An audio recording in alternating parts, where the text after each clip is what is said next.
So hello everybody.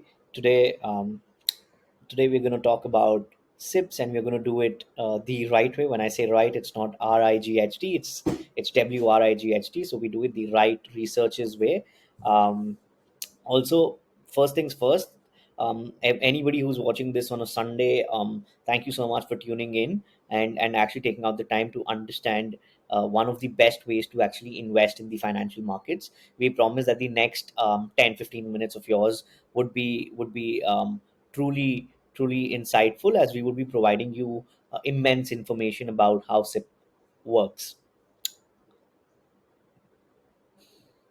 So let's get into the basics of it, right? So as you guys know, right, systematic investment plans, or SIPs, they've become a very popular terminology today. SIPs have also been touted as being the ideal way to invest and build wealth over the long term in the financial markets. So every investment expert, if you consider as a if you consider ourselves as experts, we talk about SIPs as well, right? And in such a way that investors might think that SIPs are the way to cure all the ills, right? But is investing systematically really as great as it is made out to be? Well, let's look into it, and let's dive into the video to understand if that is really true. So, right before we dive in, I would like to lay out the agenda for you guys, and what we would be discussing slash covering today. So, the first thing that we would be covering is what exactly is SIP, or SIP for that matter. Then we would be drawing a differentiation between SIP versus lump sum. This is very important, as both are very distinct in nature, and the benefits of either these strategies are again different. The third thing is generating wealth with SIP, and what are the benefits of SIP that one individual or one investor can leverage and make immense wealth in the market. And when I say wealth, it coherently relies upon the long term horizon of using SIP, and that is when wealth would actually be generated. The fourth is how to start SIPs for rights small case. So just in case you're very well versed with one, two, and three, and you just want to understand how to start small case with the rights portfolio, you can just forward this video and jump on to agenda number four and take it from there. The fifth aspect is understanding the SIP algorithm with an example, rather two examples. I would say. So you should understand that the SIP algorithm by small case is proprietary in nature, and they have a very different algorithm. So this is not the same SIP algorithm that you can sort of acknowledge when you directly invest into the market using the SIP feature, or you use the SIP feature to invest in a mutual fund, right? So it's important for us to understand the algorithm, and we would be doing that as well. So first things first, right? Let's talk about SIP. SIP is an systematic investment plan where you can invest a fixed amount of money into your small case at specified time intervals. The two highlighting points that I would like to touch upon is fixed amount and specified time intervals. Do not forget this, right?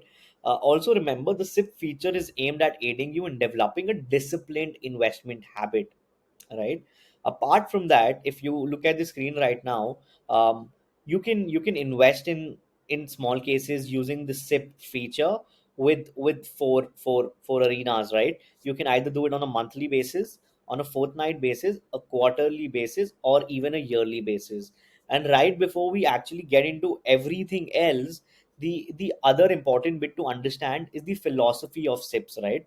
So the underlying philosophy of SIP is related to savings first and spending next. So do keep this in mind. Perfect. So one of the most exciting agendas, I would say, is to draw a differentiation between SIP versus a lump sum, right? So lump sum, or simply put, investing a specified amount of money at one go, would involve a lot of brain racking, and as an investor, you would be hooked to time the market. that is to invest when the markets are down or during a correction, and probably book profits when the markets are high, or if you seem them to be overvalued or the price of the stock rising. However, Nick Murray, we've also used this quote by Nick Murray in one of our creatives where we talked about uh, how exiting in an overvalued market is a bad strategy. So we strongly urge you, to go to Insta or Twitter or maybe LinkedIn, and search for that post of ours, and actually understand that why exiting in an overvalued market is a very bad idea. Okay, let's come to this bit, right? So Nick Murray says timing the market is a fool's game, whereas time in the market is your greatest natural advantage, right? This is very true, because as investors, if we try to time the market, that is buy during dips and sell during highs, it practically becomes impossible to be accurate.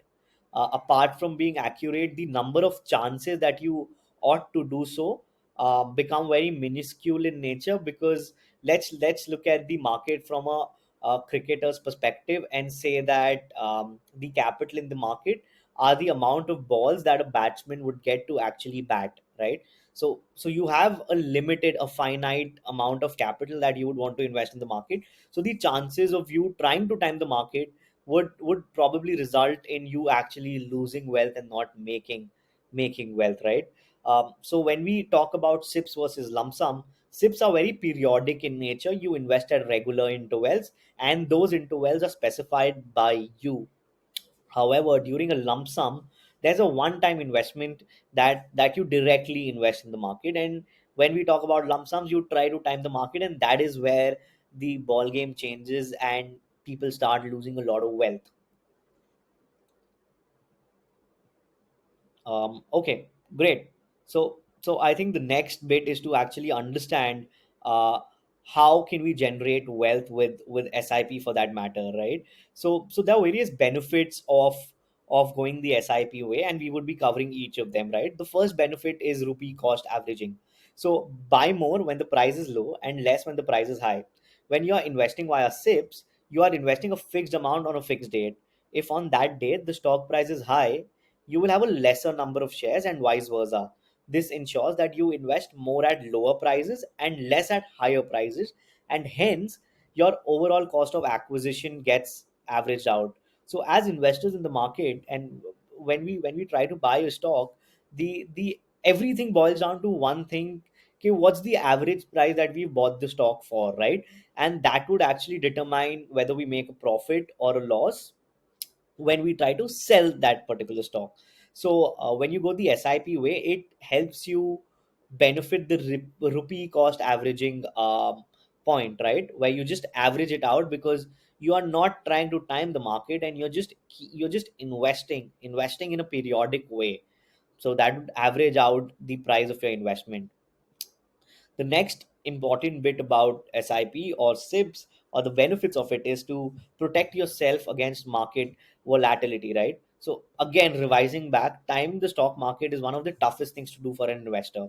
Often it is also not necessary to do so because of the risk that it would carry. Investors worry about when and how much to invest. SIPs actually take away this worry. A systematic investment plan is a disciplined way of investing a fixed amount at regular intervals. By eliminating the need to constantly monitor the markets, it helps protect the portfolio against market volatility. So if the market has become very volatile in nature, and you see sharp rises and sharp falls, you do not need to worry about it, because you're not going to monitor the market when you're doing, or rather going the SIP way. So that's another benefit slash advantage. The next is the magic of compounding. This is my favorite, and I'll tell you why, right? Um, so again, it's all about time in the market and not timing the market. So the key to becoming wealthy is not only to start investing early, but to also continue investing and stay invested. When you stay invested, you start earning returns on not only the new amounts you invest, but also on the returns you have already earned. This is how compounding works, and this is the magic for you to build wealth. It is the same way where you actually just don't earn interest on the amount that you've invested, but rather you earn interest on interest, and that is the compounding aspect over here, when you go the SIP way, you would not only generate returns on the new investments that you've made, but you would eventually start generating returns on the returns that you've already generated, right? And that is where the magic of compounding will happen. The other most crucial benefit of SIP is the convenience aspect, right? Always remember, SIPs are not automatically executed. On every due date, we will send you an email, a WhatsApp notification, and a push notification through the Small Case app, where you can easily pay for your SIP installment. So there's no hassle of extra clicks for starting an SIP. It's all in one place, making the process simpler and faster. You also have the flexibility to choose the SIP amount. So if you initially want to start with small SIP amounts in your and invest in your small case, you can do so. Once you get more comfortable, you can increase the SIP amount gradually as well, and that would work. So these four are the major benefits of going the SIP way. So coming to the fourth aspect of the most important pointer, which is how do we SIP with small case, right? What's the process? We cover this from a step to step basis. So if you look at the left hand side of the screen, we talk about step one, where you check the SIP box while buying the small case, or from the investments tab, click on the small case you want to set up the SIP for, and select start SIP from more actions, right? So what you basically need to do is, if you plan to start a new investment using SIP, you need to search for the SIP button slash scroll down towards the start SIP button and click on it, right? Alternatively, if you've actually already subscribed to one of Right's small case and you would want to change that into an SIP format, you can do that as well. How can you do that? Go to the small case app. So go to the investments tab, select the portfolio that you want to shift to SIP, and scroll down, find the start SIP button and click on it, right? So talking about the step two, right? In the SIP overview pop-up, as you can see in the middle of the screen, you will have to select a frequency and start date for your SIP, right? The frequency of investing in SIP can be on a weekly, fortnightly, monthly, or quarterly basis, as we discussed previously. The amount for investing through SIP would be rupees 5,000, which is the minimum, or greater depending on the small case. You can also increase the amount if you wish to invest more, right? However, the minimum amount and how that would be, greater, if the small case is differently curated, we would be covering that in the later part of the video. Next, you will have to choose a start date for your SIP. Remember, this is the date when you would be starting the SIP, right? Your SIP installment due date will be calculated from this date depending on the frequency that you've chosen. Also, the historical performance shows you an overview of what your investment would have amounted to at present if you had invested the said amount through SIP for the past 3 or 4 years. After going over the above mentioned things, you can click on the Save SIP button, right? Also, there's a very important thing to remember, which is stated over here. If the SIP date is a market holiday, you will be notified on the next market day, right? So do keep that in mind. The step three is very simple. Upon clicking start SIP, you will be asked to confirm this action and inform that SIPs act as a reminder and does not automatically place orders on your behalf. After confirming investing through SIP, you can click on continue to complete the process.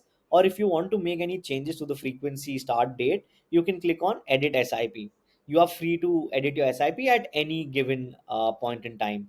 At the bottom of the edit SIP window, you have the option to end SIP as well, which ceases your installment for that particular small case.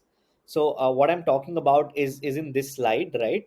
Where if you can see this particular box, you can also end your SIP with ease, or just continue with the SIP that you want to that you want to invest in, right? So this is the basics of starting the SIP using small case. Now, another important part of the video is to understand the SIP algorithm, right? So let's get into this. We'll understand this with a very simple example. So the above table shows the composition on the day of investment and on your first SIP installment. The change in weights is due to the change in stock prices over time. So as small case investors, you would be aware about this already. To simplify, let's consider an equal weighted basket. The same logic would work the same way for custom weights as well, so you don't need to worry about that. Just listen to me and you would understand the algorithm with this particular example, right? So say your initial investment amount is 1 lakh rupees. Your monthly SIP installment amount is about 20,000 rupees. Over here we've put 15 grand as the input, but let's consider it to be 20,000 for the time being, right? The number one aspect, calculate the number of shares based on the total amount. So we do this, right? We calculate the number of shares based on the total amount, which is the current value plus SIP amount. On the day your SIP is due, the current value of your investment, which is 1,12,000, we calculate the total amount as current value plus the SIP amount. As per the above amount and the weights on T0, the number of shares to be bought will be calculated. We then calculate additional shares to be bought. The difference from existing holdings to form your SIP installment would be laid out as well. Then determining the SIP amount. The stocks that have deviated below from the ideal composition are preferred. The actual installment amount is calculated as new number of shares into market price of each stock. And however, in the next step, you can again use the edit button to edit your SIPs, which is the frequency, the amount again, right? Also to mention, a lot of investors had this question that when we start SIP, the allocation of the SIP goes towards the losing stocks in the portfolio. And why does that happen? So as I mentioned earlier, that happens because it the algorithm tries to allocate it to the stocks that have deviated from the model portfolio based on the weightage, right? So this might be counterintuitive at the first go, but I'm sure there's a catch when you look at it from the long term aspect, right? And small case has already worked around that, so you do not need to worry about that, is what I would say. So let me give you another example to sort of make you understand what the algorithm works like, right?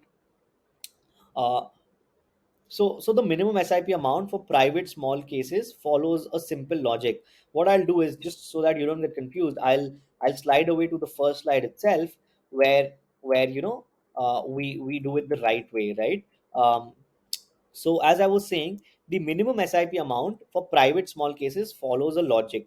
According to this logic, the minimum SIP amount is set either to rupees 5,000 or twice the value of the highest valued stock raised to the next thousand, whichever is greater. For example, if the highest valued stock in the small case is A, whose value is 1,500, the minimum SIP amount would be set to 5,000.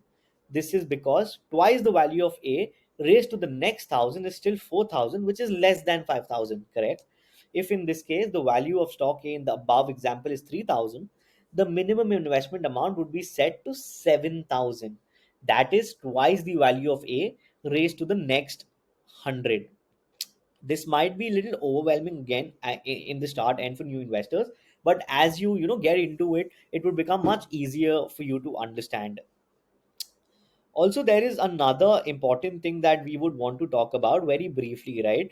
There was a question, whether regular SIP is good, or timing SIP or drawdown is better, right? So talking about this, timing is better but difficult.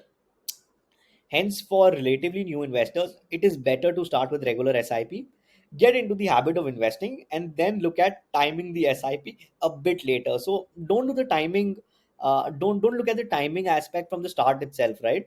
Build a habit of allocating SIPs to your preferred portfolios with your preferred amount at your preferred frequency, and then we can talk about timing the SIP itself.